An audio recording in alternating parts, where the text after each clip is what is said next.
general introductions, I guess. So this is like the first episode. Yeah, sure. Just get them out of the way. Yeah, Yeah, I can go first.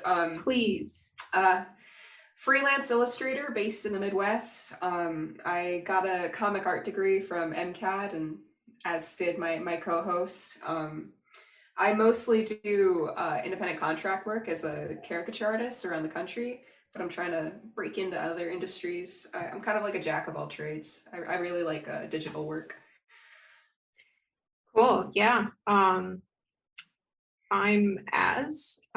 way less cool than Ash. I also got a degree in comic art from MCAD, the Minneapolis College of Art and Design. I'm kind of not a jack of all trades. I'm really good at one or two things, but I'm currently in the midst of uh, traveling and doing what I do in different parts of the world because that's interesting to me. So right now I'm in Mexico, which is why the internet sucks.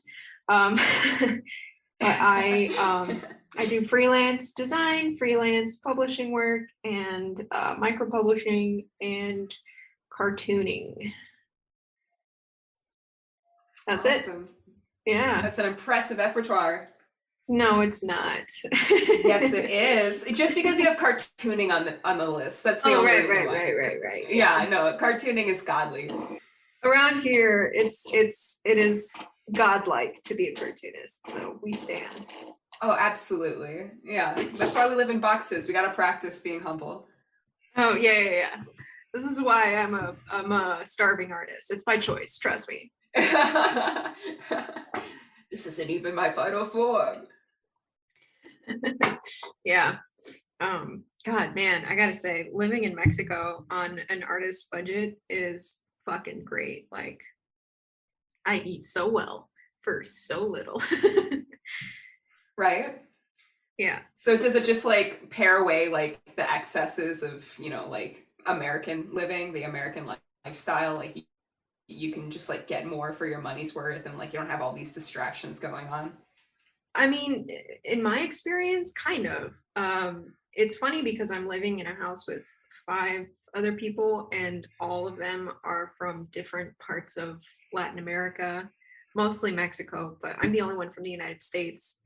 And, sometimes I'll get questions like, oh, okay, so is it like, do you eat like this in the US, or like what's the difference? And I'm like, there's a lot more waste in the US. Very much so. I mean, the great thing here is that I can go to the market and be like, you know what, I just need half a kilo of rice. And they're like, okay.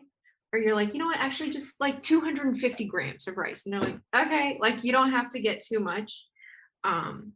Which I think is kind of my problem in the US. It's like I'll buy spinach and I'll get too much spinach and I won't finish the spinach before it's fucking rotten. So Exactly. I don't know. That's a really good Yeah. point. I don't even think of it that way. It's kind of scary. I get food every week through my dad. He helps us out and like it's just so much fresh produce, but there's absolutely no way, even if you make like home cooked meals every day, like the amount of product that you're given is not enough to like eat before it turns. And that's kind of like Right. upsetting to me.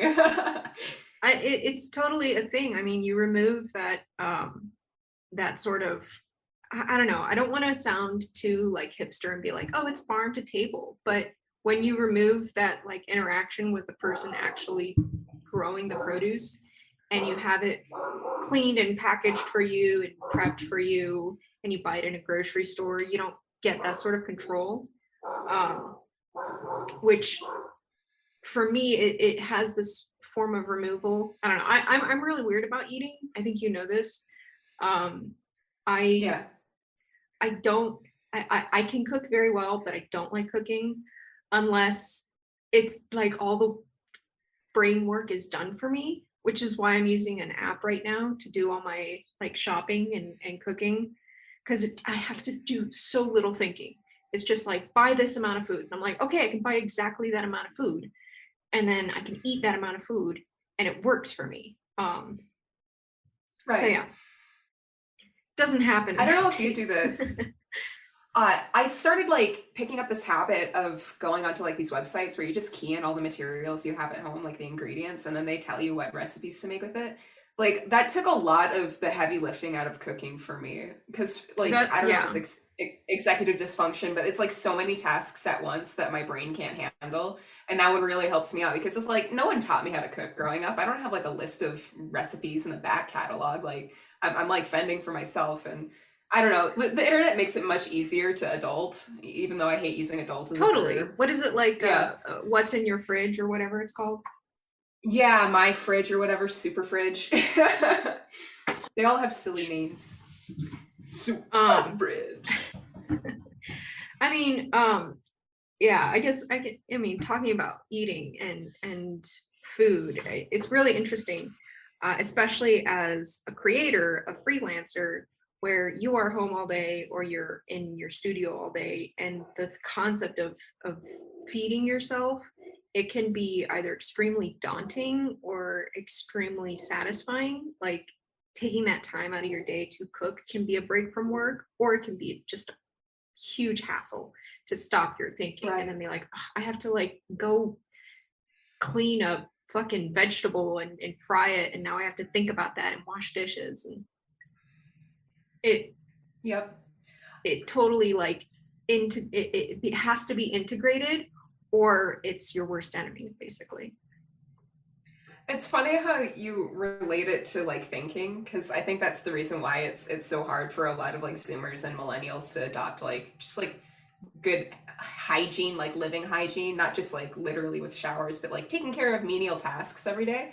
Because it's like we're so used to like the instant gratification of social media and living our lives online that like those like minute tasks take a lot more mental effort. Oh my gosh, mental effort than we're prepared for. Can That was fun.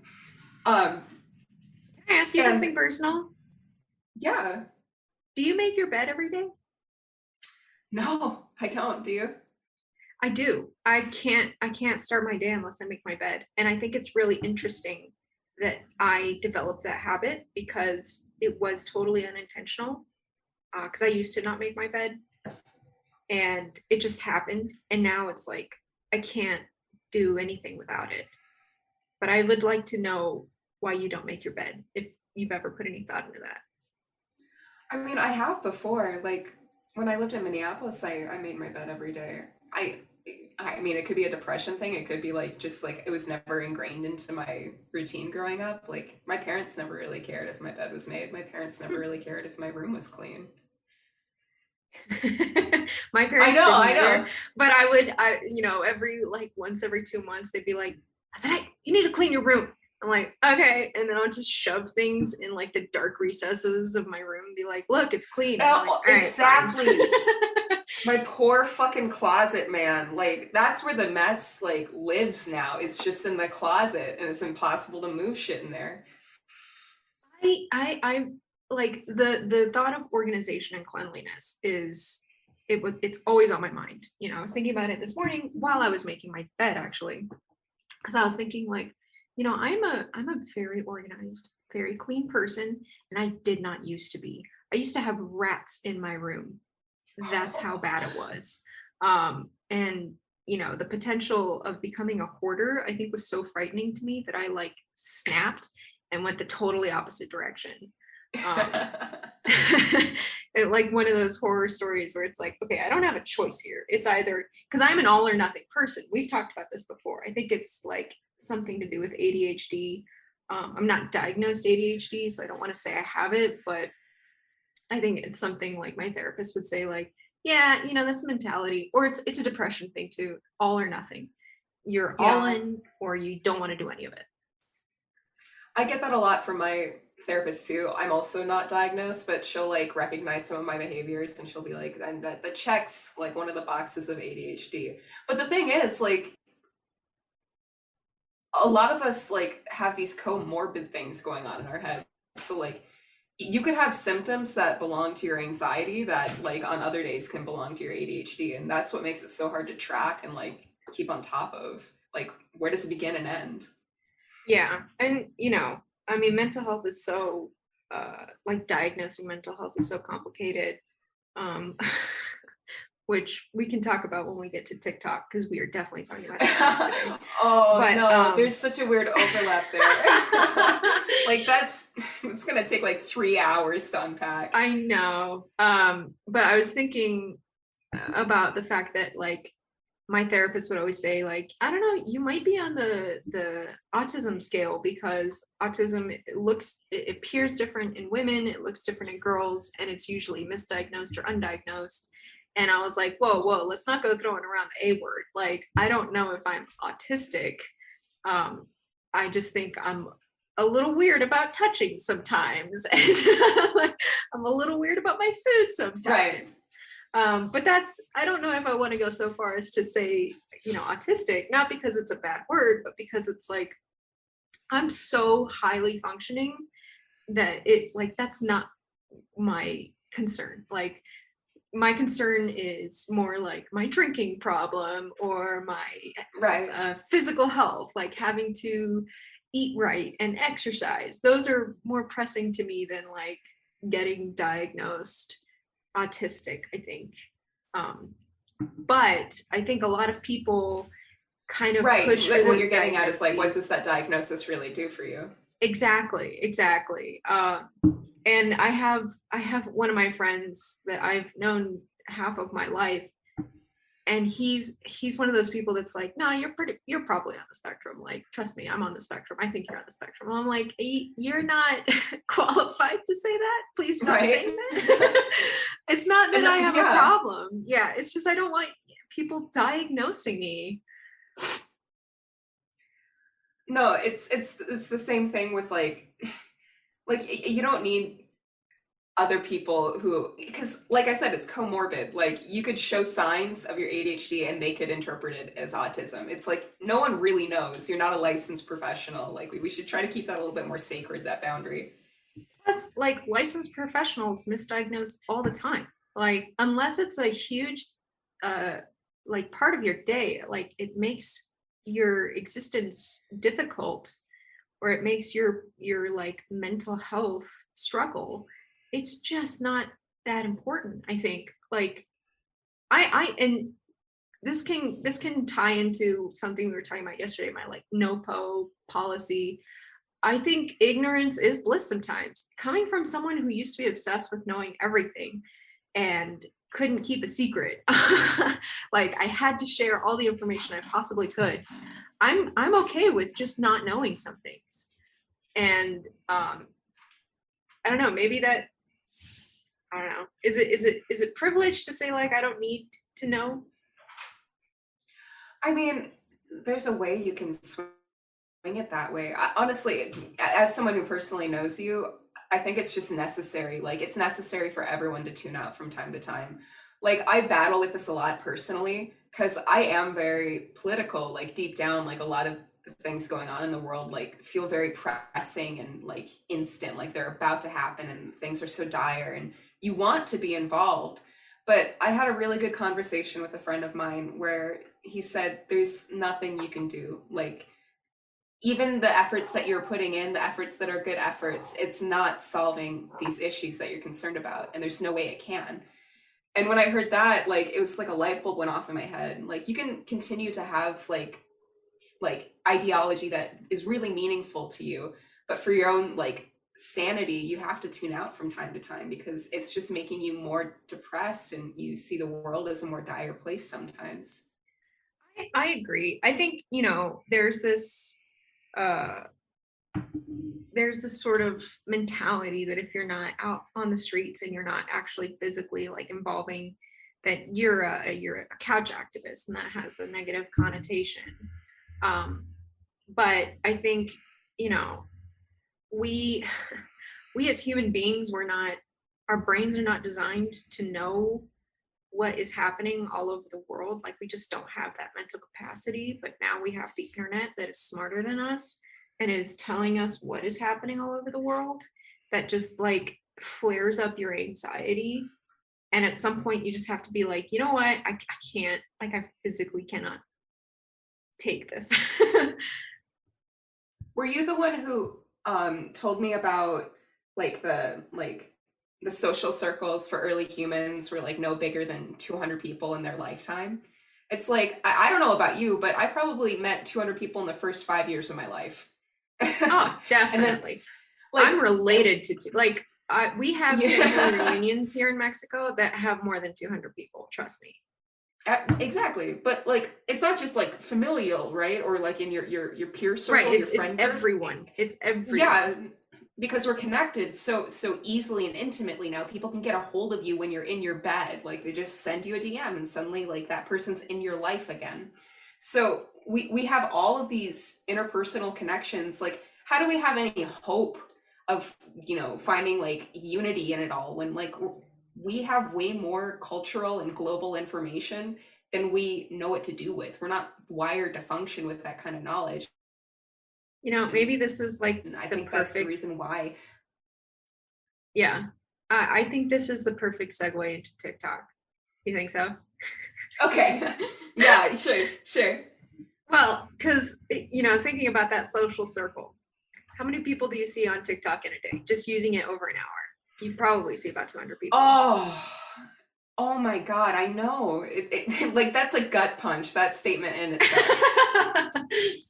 Oh man, okay, so talking about social media in general, every 2 to 3 days, I am like, I itch to just delete it all. And I really Right? want to. I really want to. I have deleted Instagram and TikTok before, and I got them both back. So, you know, talking professionally, at least at first, like, how do we how do we do this? How do we exist? How do we have that like mental well-being while having to wade through this like never-ending ocean of content as artists that create fucking Uh, content? I know. I have Million dollar like question. honestly, I have this I think about this literally every waking second of my life because every waking second of my life is either art or media consumption. And I don't know, it's the world we live in, right? Like what alternative is there? You could like spend days and days, years even trying to figure out what the solution is to this problem, but I think the only way we're going to navigate it is by living it. Like we have to continue to like push back at this medium that allows us to promote our art even though it also like sucks us in and we lose the capability to make our art. Well, here's the thing, like I think about, okay, what are my options? If I were to delete my Instagram, which I would very, very much like to, because it does nothing but just bring me sadness. um, That's how a do I good reason. reach? Yeah, but how do I reach my audience? I mean, that is an important question as a content creator. How do you reach an audience, period? And for me, my audience luckily intersects with the company I work for, and I have a bit of a like segue with that. And I think you have something similar, like being a caricature artist in ISCA, that is a big audience, and that is, a really great place to connect with other people who are interested in the same thing that you are. But for me, that was not that was the trade shows, that was the comic shows, that was those in-person events where strangers would come up and be like, hey, your art looks cool, let me buy one. And then I would get an audience from there. And I haven't had that in 2 years. Right. What was me, right?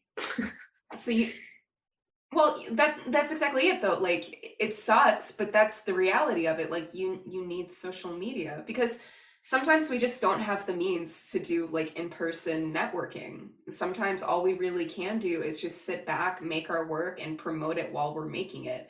The Because thing like that's a is, lot of time you're taking away from production.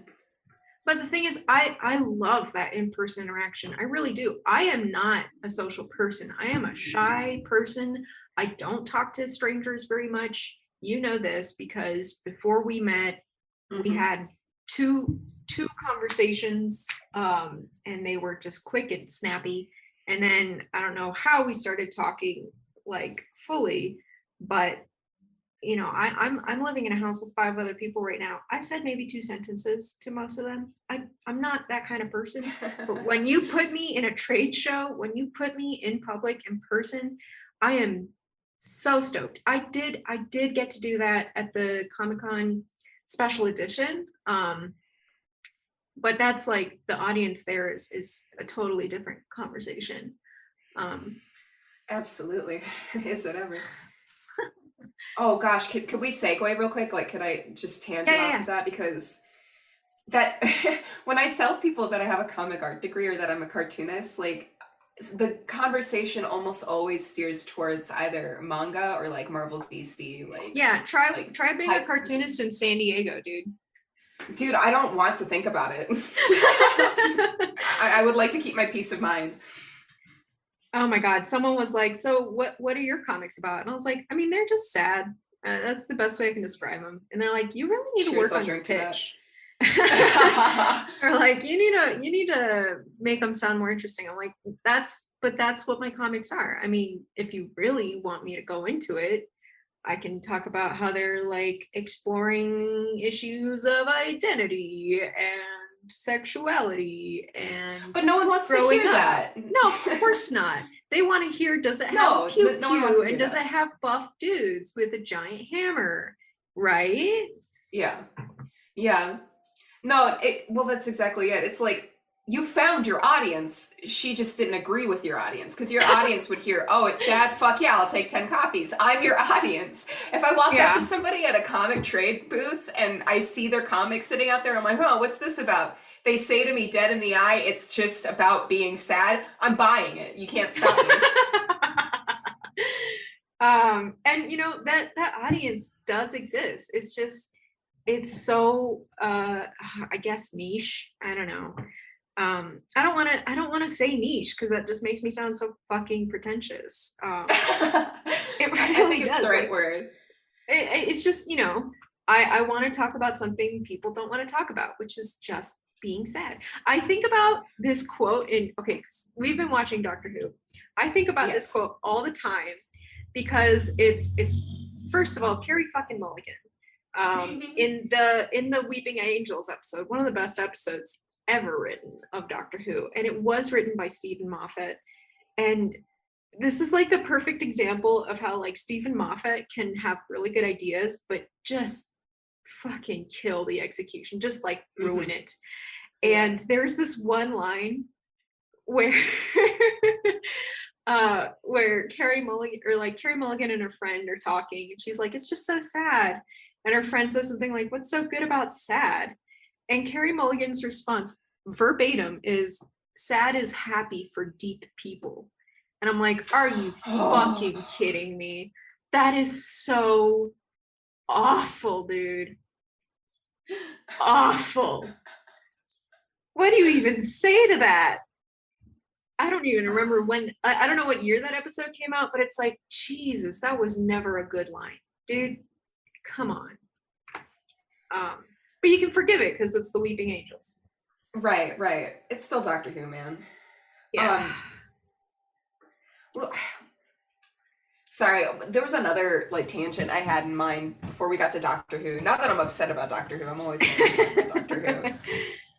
We don't need to do that. That could be another episode. We're talking about TikTok, right? Oh yeah. I forgot. That's our topic today. I mean, we had two topics. The first one I don't think ever really existed. I'm glad we got to TikTok as fast as possible. We'll just call this the episode about TikTok. Is it actually about TikTok? No. We dance around TikTok and it keeps coming back into our lives somehow. But that's exactly our relationship to TikTok. Exactly. Dude. Very poetic. I check TikTok once, maybe twice a day. And it's usually when I'm trying to wake up in the morning. I need to stare at something to get my eyes awake. And then the second time is usually when I'm taking a shit. That's the only time I check TikTok. I can't open TikTok when I'm in the bathroom. That's a dangerous game. Like I need to be in and out of the bathroom in under a minute 30 seconds tops. So I don't bring the phone out. My bathroom time is very special to me. I appreciate that. Trust me, I get it. I empathize on such a deep level, but I Yeah. pee like maybe 50 times in an hour, so I just don't have the time. I'm already taking way too many breaks from my work. You got to work on how you consume your liquids because you that's too much. You're peeing too much. You got to space out your liquid So intake.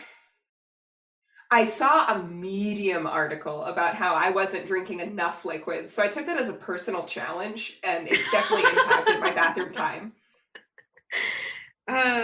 First of all, medium. Uh, let's talk about medium.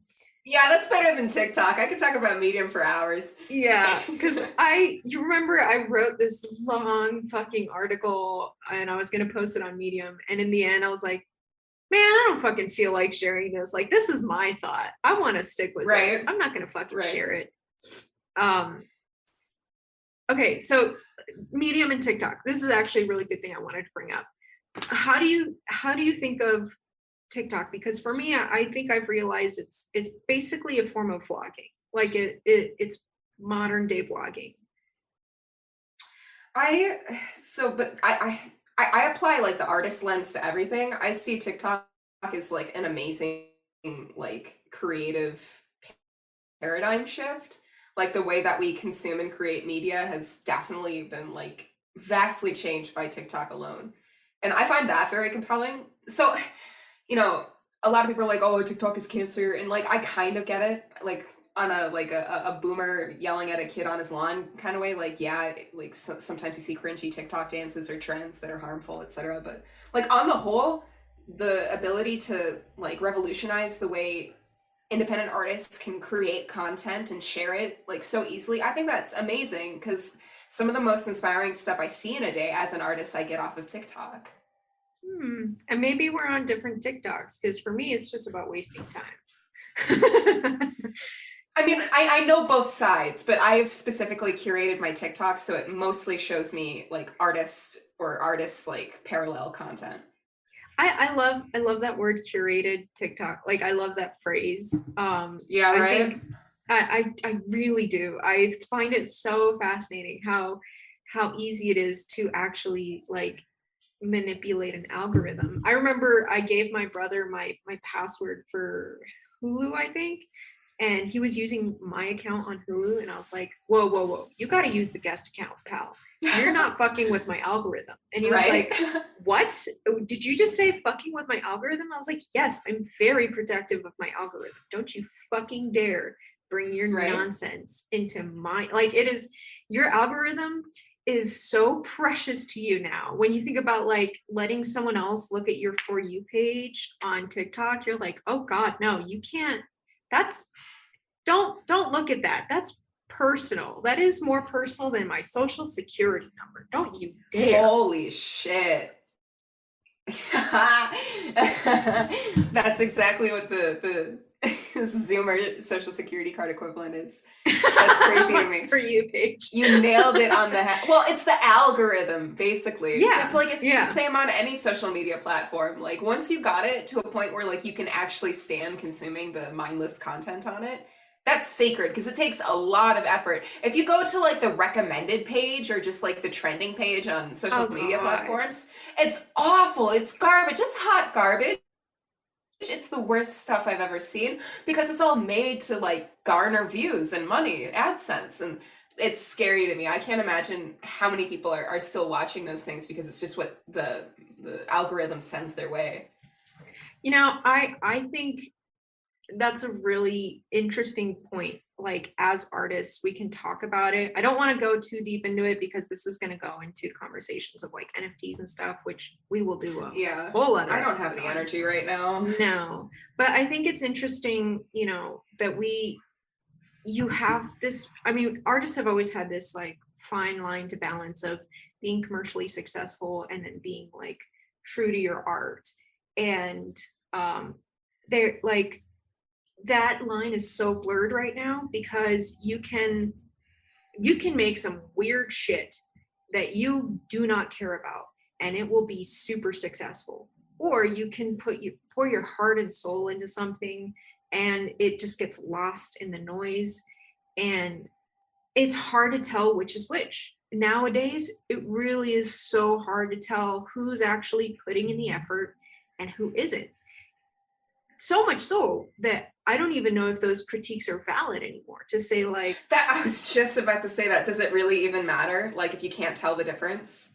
right, and so when you talk about like, oh, who's a true artist or who's really doing the right thing, it's like, uh, I think that that conversation went out the door when Marcel Duchamp threw a fucking urinal in a museum and was like, it's art.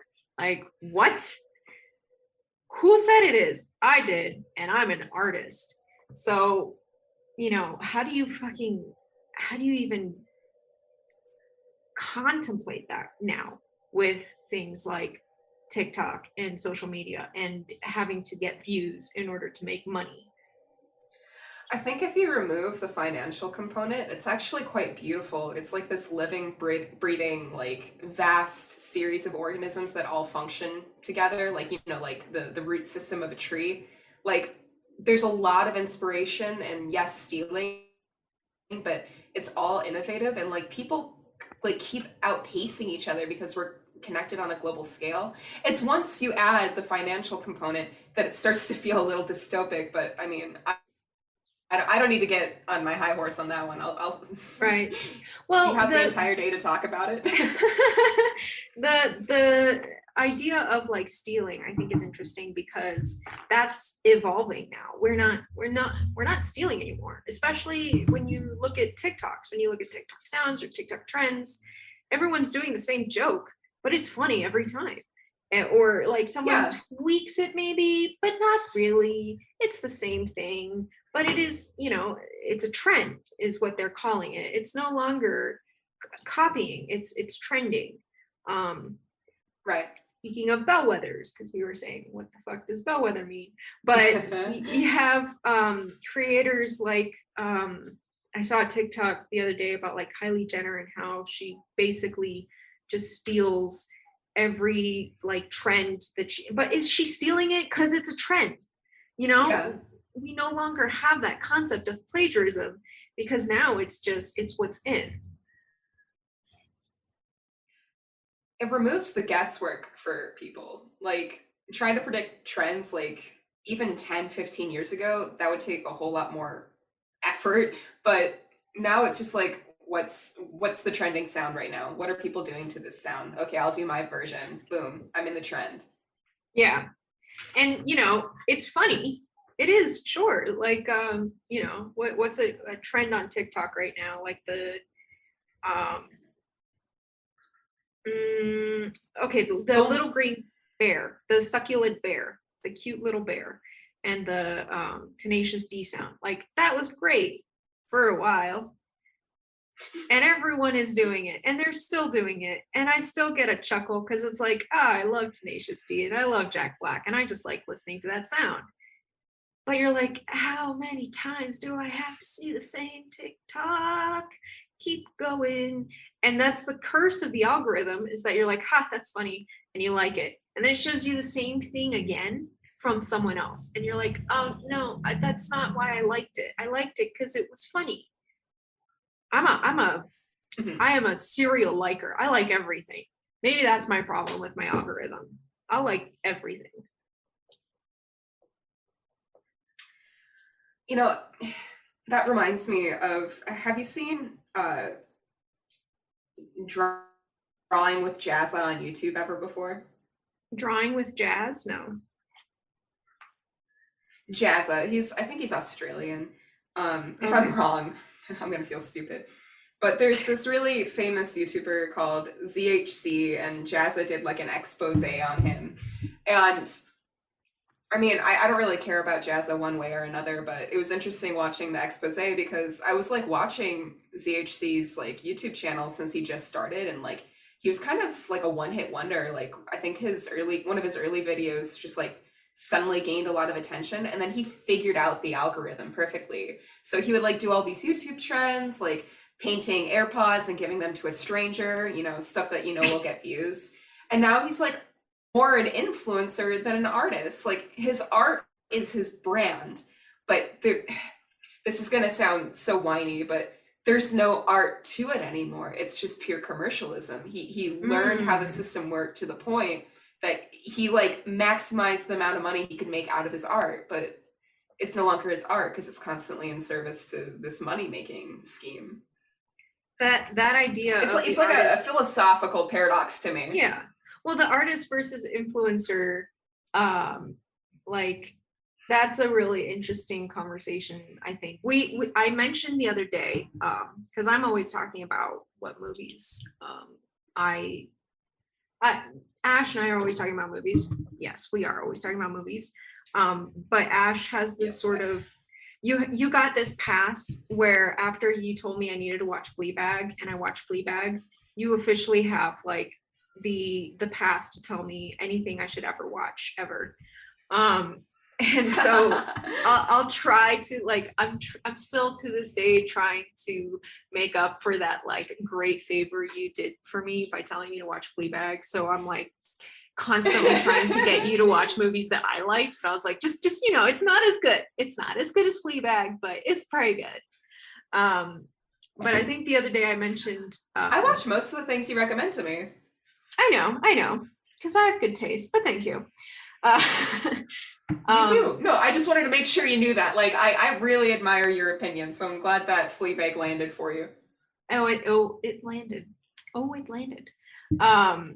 But How could the it other not? day, the other day I mentioned mainstream because we were talking about the Eyes of Tammy Faye and like Ooh. some of the movies that Andrew Garfield has been doing that have been like really interesting and unusual. And I mentioned mainstream.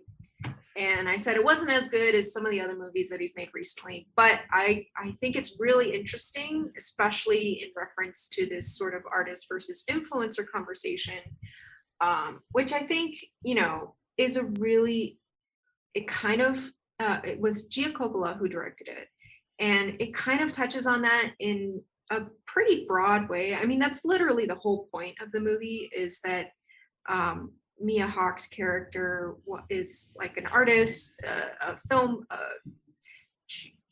don't know, filmer. What do you say? Like a video person who makes videos. Videographer? Sure. She makes videos. She likes making Cinematographer? videos. Filmmaker? Yeah, she's a filmmaker. Thank you. That's the word I was trying to think of. Clearly, I don't live in LA, but she's a filmmaker, and she kind of like bumps into Andrew Garfield's character, who's just like a weirdo, and they Oh, put the yeah. videos up on YouTube, and it just explodes. And so the whole movie is about him becoming an influencer, basically, while trying to like satirize the influencer. So it's the idea of what are you satirizing versus what are you actually being. And I thought that was really interesting, especially as the plot develops, like who Andrew Garfield's character actually is supposed to be. And I think that like that movie has definitely that I live in LA vibe, which is a very specific vibe with indie movies, which is why I feel like I didn't like it that much. I didn't relate to it that much, just because being a creator in LA, like I've never lived in LA, but I know a lot of people who do, and being a creator in LA is just that's cutting through noise for sure. But I don't know. I think yeah, like that artist for going back, the artist versus influencer thing is interesting because for us, for creators who don't really have a huge following, we it's not that we have to deal with this kind of conversation with ourselves because you're not an influencer if you have less than 40,000 followers, honestly. But it's like how far do you have to push yourself in the influencer direction in order to get away with being an artist? I think is the whole point of that movie, and that's the point that I really related with the most. How did I have a feeling you brought that up in relation to ZHC? How would you apply that film's message to his situation? I mean, I don't know. Like, can I really, first of all, I don't know who this person is, so I don't know what their art was or what they've been doing, but again, it's like that idea of does it matter? I don't know. I mean, does it really matter in the Yeah. long run? Because frankly, I'm out here trying to be an artist with a capital A, and I live with my parents. It's fine. I don't mind that I live with my parents because I don't want to do stuff that I don't like to do in order to make money. Um, that's why I quit working in a restaurant, because I didn't want to work in a job that I felt was distracting me from my art. And the Right. price I pay is that I live with my parents. That's fine. Would I do pornography? Probably, but I'm not there yet. Um, Oh, I don't know. I don't know. Man, pornography. We should do an episode on pornography. That would be an interesting episode. we should have an episode about the artistic urge to give up everything and draw furry porn so that you can put a down payment on a Oh house. my God. Do you remember we had this professional, what is it, professional development class? And someone was like, yeah, I just draw like gay yaoi porn. And I I just bought a remember house. that. I just bought a house. I'm Yeah. like, oh my God. They were Um, interesting. yeah. And then I legitimately at one point was like, okay, you know what? I'll sell feet pics. I don't care. And you know what? That's a whole other world that's like really hard to break into. And it's really hard to make money doing that too. And I'm like, oh, guys, come on, just make this easy for me. Like, I'm willing to sell some of my body parts, not all of them, just some for now. Well, I've got some good news for you. And to bring this back around to TikTok, I found this TikTok account of this lady who helps sell and share feet pics Oh my online. God, that's Apparently, awesome. it's very, very easy to sell feet pics online. Awesome. Awesome. Let's do it. I, Let's start. I mean, I'll do I'll it. You share don't her have to. profile with Yeah, you. No, I'm good. I So, don't mind. going back to the whole artist with a capital A thing, I think a lot of that is just stubbornness. Like, I'm very stubborn. I want to do my art on my own terms, which is unfortunate because that's never the way it's ever going to be. But, like, yeah, there are limits to what I'm willing to do for other people and, like, jobs that I'm willing to take because, it's like this is kind of sacred to me. And I hate like the Valley Girl intonation I naturally have, but like as serious as possible. Kind of This is sacred to me. This is like so sacred. It's kind of bussin' though. Um, It's serious to me. It's serious to me. okay, I do have a genuine question for you though, because I think it's very interesting that you are a caricature artist. I personally have thought about, would I ever do that? And the answer is probably not. Um, and part of it is that I don't I don't want to draw other people. Um, that's really it. But that's what you do all day, and you don't find that tedious in a way that it's like, oh, I'm doing art for other people. I would like you to go into that. Oh, I mean, I gotta be careful with what I say here because I really genuinely do love caricature, but I experience the same burnout. Like, when it's summertime and it's at the height of the season and I'm working every day, almost every day, that's when I really feel that burnout. I know a lot of career caricature artists who've been doing it 20, 30 plus years, and it's like you're in a different mode of thinking when you're out there. Like you literally have to turn your artwork into a product. Just you have to get all of that out of your head if you want to make money. There are other caricature artists that are artists with a capital A. I'm not, I don't think there's anything wrong with being business oriented. Like we have to be able to feed and, pay for the roof I over our agree. heads. I totally agree. But like the wayward capital A artists, like they want to have fun. So for me, it's a balancing act because I truly find it super fun. Like I think the thing I'm best at drawing is human faces, and that's what I was best at drawing even before I got into caricature. So it comes easily to me, and it's a challenge because each new face is asking my creative ability to like abstract it in 10 minutes or less. So it's a fun challenge. I'm doing something I enjoy doing, but I do need break periods because burnout's very real. I'm not the only caricature artist that experiences burnout. Oh no, totally. I've been like, since I got to Mexico, I've been drawing and writing every single day, and I am so afraid I'm going to burn out like so fast. Right. But I think, I guess the distinction I'm picking up here, which um, is an interesting distinction to me anyway, is that you enjoy drawing faces.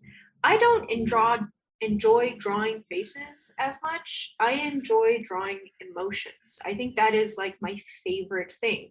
And that kind of relates to like my interest in acting and films in general, because it's that sort of transforming body language and facial expressions into storytelling, which I don't think I can get away doing that in caricature. I think you'd be surprised.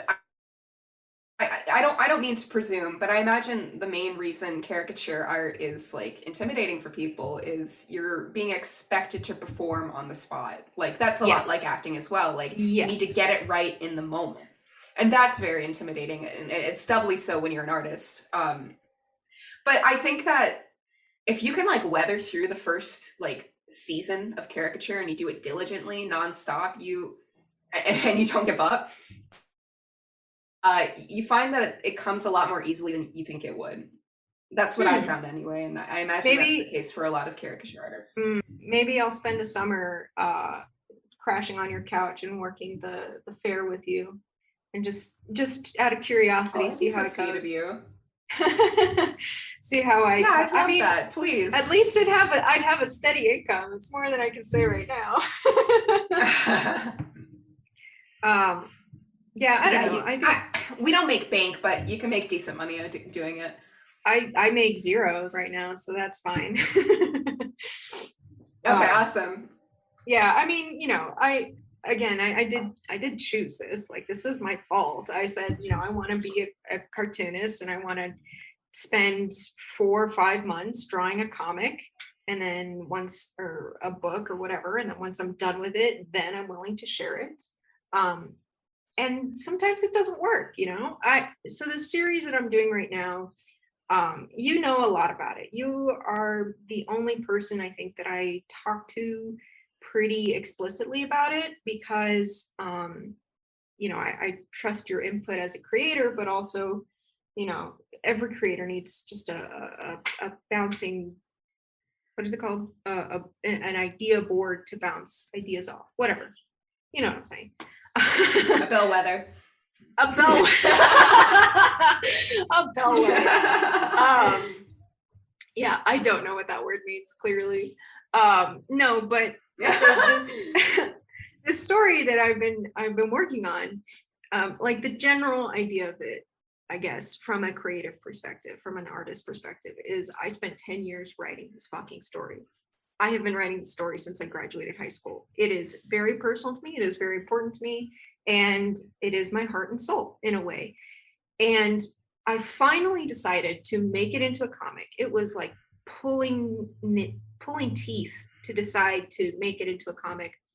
And when I made the first issue, I think I sold maybe 30 copies. Not a lot of copies. In fact, my older comic was doing better than this one. And it was kind of like a hard blow to take. It was just, I had this mentality of like, I need to do it and get it out there. I need to get it done. But what I'm realizing now is I just finished the second issue. It's in production right now. Like, I'm really proud of this one. I think it looks amazing. It looks so much better than the first one. And now I'm like, fuck, I need to redraw that first comic, because that is the No, you introduction to don't. the story. Well, I will eventually. But it's the Okay. introduction to the story, and it looks totally different. It's just not the same story that it is now. And we talked about this with the divine dissatisfaction that Martha Graham was Oh, talking I love about. that. Yeah, Before but we started this podcast, I was writing it down, like journaling that quote over and over oh, again in I my love it. sketchbook. I love it, but it's definitely like, um, I had to get it done. I had to get it out there. I had to get it out of my system and moving, because I needed to just do it. I mean, that's really the mentality I have right now with comics. Is like, I just need to fucking do it. It's not all Right. going to be great. It's not all going to be perfect. And sometimes I'm going to have a real shit turd issue. And that was my first issue, unfortunately. And from a commercial perspective, it's very frightening because, you know, I've committed myself. I personally committed myself to this huge story that is potentially 12, maybe 14 issues. I'm dead committed to it. I like there's no way out of this commitment now. And it got no attention when it started, and it's very frightening. It definitely feels like failure, but again, you know, it's hard to say it's a failure when I'm so early in the process still. Yeah, there's no way you can, but I have to handle this tenderly because I understand, like, as an artist, you want success, not just for the recognition, but because success is what pays your rent. But Correct. I think to get into a creative mindset, you genuinely have to divorce those thoughts in your head. Like, you have to keep them out of your head while you work. Like, you can revisit them when you're done working, but while you're working, you cannot think about them. You just have to keep making pages and 100%. going forward. This is why I moved to my mom's house. Like I moved back home because I was like, I can't do this and think about paying bills right now. I just can't. And oh my God, I am so lucky. I am so privileged. I am so happy that I have a roof over my head and I don't have to worry about that. Not every artist can say the same thing. But I genuinely like realize I will not be able to actually make this art thing I want to do and worry about paying my bills at the same time. It doesn't happen in my brain. Um, and that's just, you know, I guess that's just what we have to do. We have to make those decisions. And you know, It takes a lot of compartmentalization. definitely. And I am not good at compartmentalizing. um, I don't think but many of us are. Like, that's a no, skill that elevates you beyond humanity, honest to God. it's honestly, yeah, it's sociopathic to be able to compartmentalize perfectly. Um, Right? but you know, and that's why like I made the decision like I'm going to finish the first part of my story. I'm going to get it done, and then when I'm done and I decide to collect it into a book and pitch an actual book to get published that can hopefully actually make me money, that's when I'll do all my edits and stuff. But for now I just have to get it done and I have to fail. I have to just get the failure out of the way, you know. Yep. I can't I remember who it was. Oh, sorry. Well, I was gonna say, you know, it's it is really hard to have that mindset when you see artists and creatives around you. The only people you see, by the way, are the successful people. So you don't get to see those failures. You Yeah. don't get to see the people who don't make it. And that's why it's really daunting. Well, looping it back to TikTok again, I saw this lady who put out a TikTok that said, like, stop deleting your videos if they don't perform well. Like, people deserve to see that success isn't an overnight thing. It isn't like every single hit is a home run. Like, just keep the stuff up, anything you make, anything you do, and allow people to see the natural creative process behind it. And I really liked that. I think we've been trained, whether consciously or not, to curate our social media, presences to be the best version of ourselves possible. And I was reading this amazing book about it on one of my flights last year. It was Your Profile and You. And it's kind of like a double entendre, like your profile as in like the person that you are, your identity, but also like your online profile. And in the book, the author talks about how that's like a social currency now. Like, that's something that gives you power, is your ability to document your life virtually in a way that other people are going to be receptive to. In fact, we all do it regardless if we know we are. I mean, why Right. does it take 50 minutes to write a single text post? You want to make sure you're saying everything right. Why do you take 30 selfies before you pick the right one? Exactly. But that's an artistic reflex. We're trained to do that as artists because you never accept the first draft. Now it's something that, everyone does. And I don't know what to Right. make of that. I think it's kind of a beautiful thing, but it's also something strange.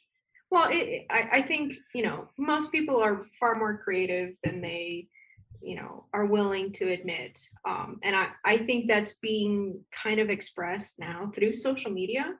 and through shit like Etsy moms, you know, like people who are just like, I'm not really creative, but I really like decorating my home. So I'm going to do all this amazingly creative shit out of nowhere. And it's going to be amazing. And, you know, people are seeing that there is actually a little more artistry to everything they do, which is a double-edged sword. I mean, it's also like people are discovering their inherent creativity. That's awesome. And now people are seeing like, oh, uh, I could have written that better, or I could have drawn that better. It's like, oh my God, you know, how do we navigate as artists with capital A's, like people who try to do this for a living? I don't know. It's very difficult. Mhm. There's literally no answer that I could give. The biggest answer I can offer is get a therapist and take good care of yourself. um, this is not my therapy session, just for the record. um, Oh no! I mean like the general you, yeah, second okay. person I was you. like, how dare Like you? and any I was in interested therapy. parties that may listen. Yeah. No, No, you're for sure. beautiful. Your mental health is glowing. I'm If happy you've for never you. okay, but like generally speaking, if you've never been to therapy, please go. It's awesome. Even if you don't think you need it, just go talk to someone. It really is amazing. Or even if you've done it before and you didn't like it, just keep trying. Like, it Oh my God, probably is yeah. genuinely the person. It's not even just like their therapy style. Like, you're literally interacting with a person on a vulnerable level. If you're not clicking, it's not going to work. So find someone that you're comfortable with. 100%. I had this therapist. I don't remember their name, so it's okay. I can't get in trouble for calling them out. But I had this therapist that was like a New York Jew, which Okay. is great, but not really what I want in my therapist. Because I'm like, oh, I'm a really sensitive person who has this complicated relationship with like women in general. And then I just had this like really tough lady with a heavy accent who smoked cigars on her break. So she always smelled like cigars. And she was just so intimidating that I could not speak to her. And Yeah, exactly. I couldn't say a word. And she ended up just saying, like, I can't help you if you won't talk to me. And I was like, okay, you know what? Maybe this isn't a good match. And the way that ended, the way that ended is so funny because she kept rescheduling me and I kept saying, yeah, no problem. Yeah, that's okay. Reschedule me.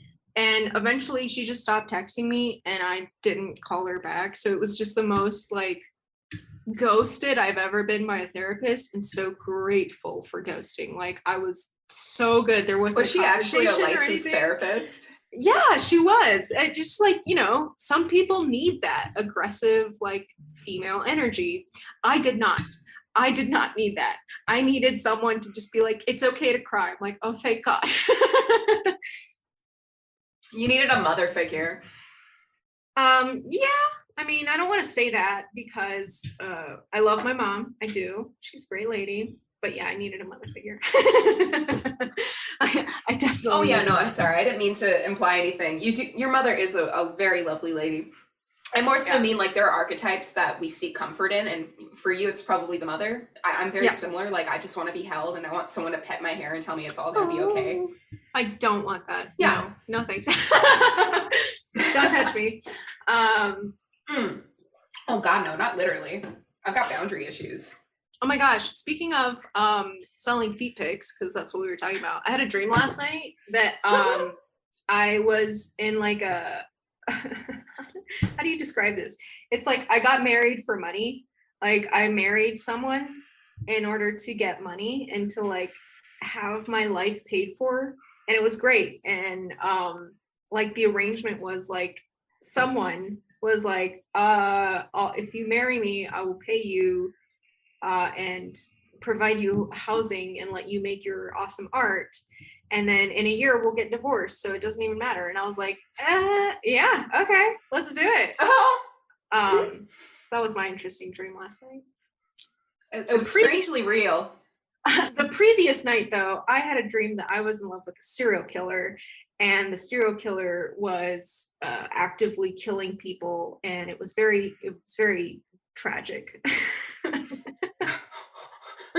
Did he look like Timothy Chalamet? No, he looked like Oh my gosh. I don't know what this, whoever wants to psychoanalyze me, go for it. I'm not gonna read into it, but it looked like a John Wayne Gacy type of like big burly dude. Um, What Very did you see in frightening. him? Was he very good I with don't kids? know. He just had that je ne sais quoi Yeah, as personality, they you know? say, the serial killer of your dreams. I love your dreams. I love whenever you hit me up one day and you're like, dude, I had the weirdest dream. Like, it's my favorite. I pull out the popcorn. My favorite are my favorite dreams are the ones where you're getting canceled because you have a very oddly frequent.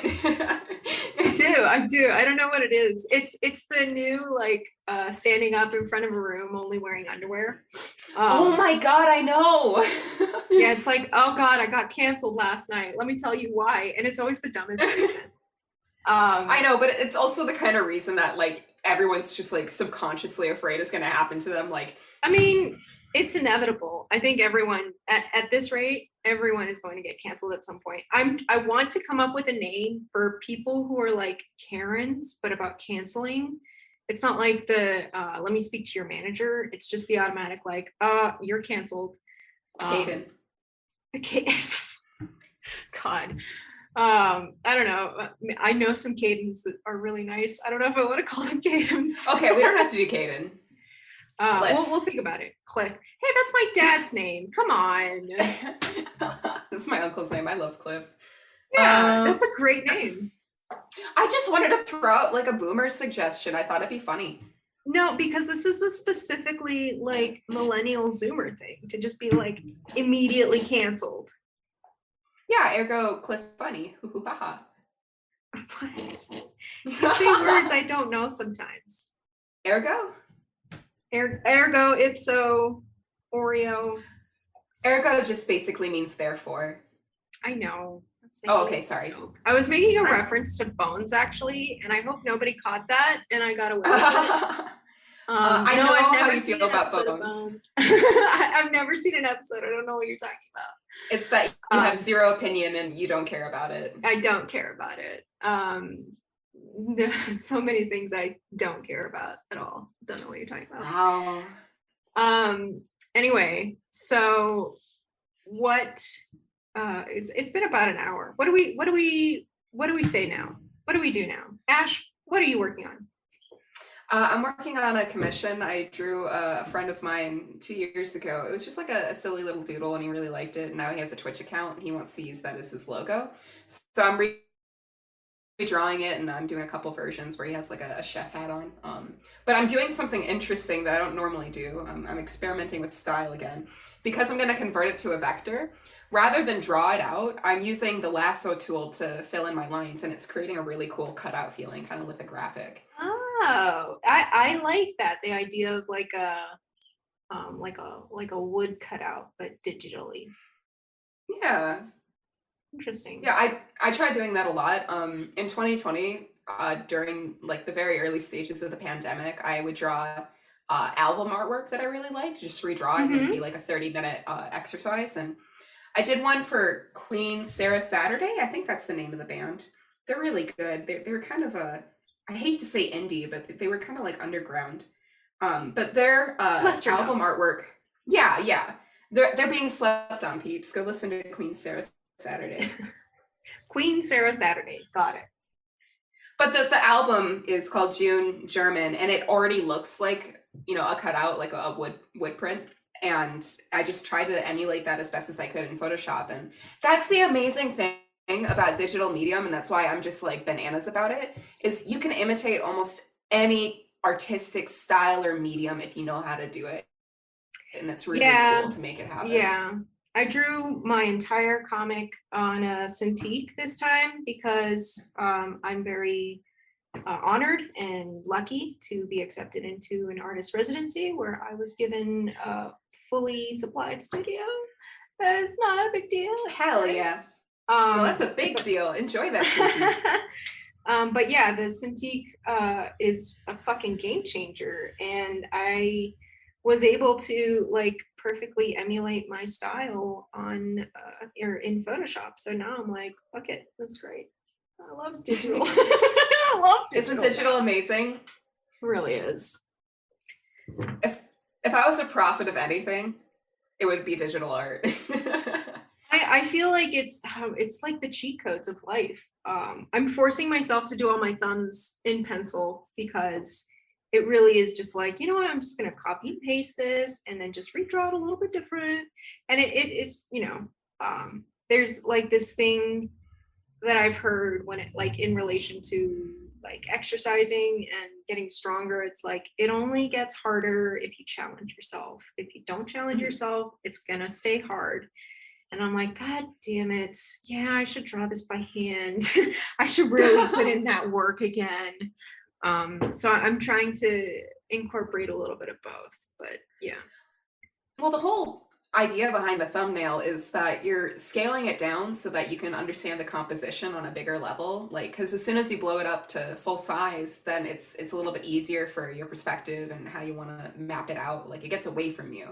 So doing it traditionally, I think, is just tuning into your muscle memory because it's a little bit harder to thumbnail digitally. I don't know what it is. Like, there are some processes that only work traditionally, or at least work better traditionally, and some processes that only work better digitally. I hate thumbnailing because it makes me feel like I draw like a child.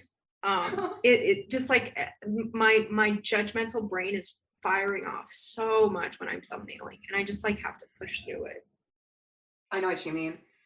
Well, it has to be quick. You can always refine, but your creative instincts they lie in like the first 30 seconds to a minute of a drawing. And that's why you do like Mm, gesture studies and like artist co-ops or like, you have a model for you. Like mm-hmm.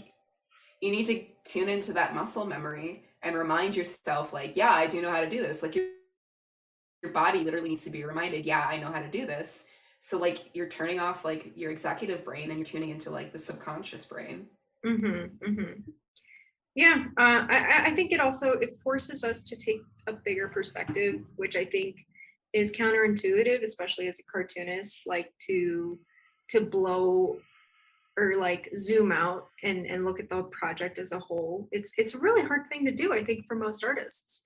Yeah, Which is why it's like counterintuitive to do those thumbnails because you're like, I don't want to draw the whole comic right I now, get but it. you have Right. to, yeah. Well, it's the same with scripting. Like scripting goes so far ahead that like it's hard for me to visualize my comics while I'm scripting. Like I Oh, need I to can have like a see dual it. process. Oh, I okay. can see it like it is like happening in front of This me. And I you're think that might just be like the movie watcher, the script writer in me. I've never written a script for a movie, but when I write a script for a comic, I think it's very similar to the process of writing a script for a Yeah, it's movie. cinematic. It's like you have a Yeah. very vivid like inner mind. I struggle with visualizing things, and maybe that's why my style is so eclectic. Is I can't really figure out what it is I want to draw until I start making it. So, like, when I'm writing, it's the same thing. It's just stream of consciousness. It's like whatever's in me right now, and then Right. what's that turn of phrase? Write drunk, edit sober. Who's that, Bukowski? I have Um, no idea. yeah. Well, I used to do that, and then I got a drinking problem, so I'm not gonna do that. But I was gonna say I think it's the gardener versus the architect because I'm definitely very much an architect in that sense. I need to know everything that's going in, and if things have like if things change, evolve during the process, I do embrace it. I mean, you kind of have to, especially when I've been writing this story for 10 years. Like, obviously, this is not the same story that I started with. Otherwise, it would not have taken me 10 fucking years. But I am way more heavily structured, whereas you are much more intuitive, much more the gardener. You just let things grow and see where they go. Yeah, but they're both necessary. Like I can tune into the architect for some projects, especially if I'm working with someone else's script. Then I have to be the architect because it's not entirely intuitive. I have to follow another person's vision. It's like when I get to do things for myself, then it's really nice being the gardener. It's very like freeing. I get to like react to the process in real time and I learn a lot through doing it that way. And then when I need to like actually make something incredible, like it's for a project and people like have money on the line, then yeah, it's architect Yeah, the time. gardener doesn't get paid as much as the architect, so No, exactly. yeah. Well then, Well, I don't know. You got any yeah. closing thoughts? You want to call it there? Yeah. Dude, I'm probably gonna be scrolling through TikTok for the next half an hour after this. That sucks. I'm gonna try to watch the Olympics. I never watch the Olympics, but for some reason, it just sounds really exciting this time around. Maybe it's just because there's figure skating this time. I'm like, yeah, I'm in. Yeah, I like figure skating too. If you have a VPN, you can watch it through like a different country's networks, and you don't What have are to have you all of talking them. about? I don't have a VPN. Oh, I'm sorry. This is not sponsored by NordVPN. Excuse me. Not yet. Shit. Not yet. Nord hit us up. I actually do use NordVPN, so yeah, dude, pay for my VPN. That'd be dope. Ayo. Ayo. All right. Well, closing thoughts. TikTok, good and bad. It is what it being is. an artist. Yeah, it is what it is. Am I going to keep using TikTok for now? I mean, I'm kind of using it as a vlog myself, so we'll see. Am I going to keep using Instagram? I don't know. We'll find out. Tune in next week to see if she finally deleted it. Yeah. All right. You can find the next pod on MySpace. Looking forward to seeing you guys there. Yeah, can't wait. Justin Timberlake, also hit us up. Yeah, absolutely.